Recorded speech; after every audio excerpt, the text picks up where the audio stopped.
کاریگرترین کانال راگەهاندنێ و کەناڵە و جهێ باوەریە پرانیا خەڵکی بە ئەفنەرینا پرانیا شەهرەزایەن بیاوێ راگەهاندنەیە. گرنگترین تایبەتمەندیە کەناڵە NRT هەر لە دەستپێکا دەست بەکاربووناوێ بە حەیانەها کارکردن بووە بەوی ئاراسەیەک و باوەرپێکریترین بە لەسەر ڕاستە هەرێما کوردستانê و عێراقەدا. لە گۆڕوان ڕاپرسین کو حەیانەها جیهاتن ئەنجامدان هاتیە سەلماندن کو NRT لە بەدەستخستنا باوەریەدنا با وڵاتیاندا سەرکەفتیترین کەناڵ بووە.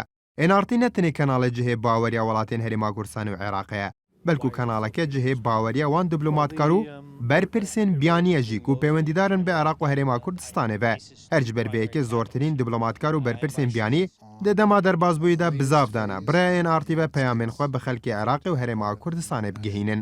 Hendek ji wanî jî danbûyekê danaya ku biraya NRT û damezraweya medya naliya be aydarî rewşa herêma Kurdistanê û Iraqê ne.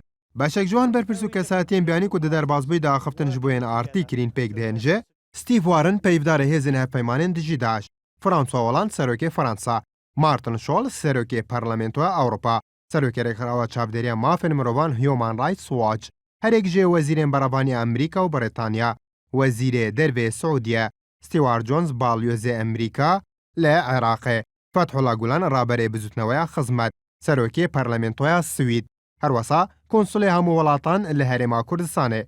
Ji bilî wan jî berpirsên Iraqî jî bêtir ji her medyayeka dina Kurdî berhevin axiftinan ji bo NRT bikin. Sedemewekê ku praniya berpirsên biyanî berhevin axiftinê ji bo NRT bikin ji bo du taybetmendiyan vedgere. NRT xwe dî bînereke zafe û cihê baweriya bînera ye. Berpirsên biyanî jî bi zavan didin digel kenalekî de biaxivin ku bînerên zor hebin û bawerpêkirî jî be ji bo yekê peyamên xwe bi durustî bigihîne xelkê Herêmê û Iraqê. Duem, NRT kanalekê bêlane û serbexwe ye, ev taybetmendê jî lê cem praniya berpirsên biyanî giring e. Li gorweyekê bi hesanî berevnînin di kanalekî de derbikevin ku ser bi aliyekê siyasî be. Ji ber wê yekê ew guman li ser durust nebe ku piştevanê ji aliyekê siyasî diyarî kirî dikin.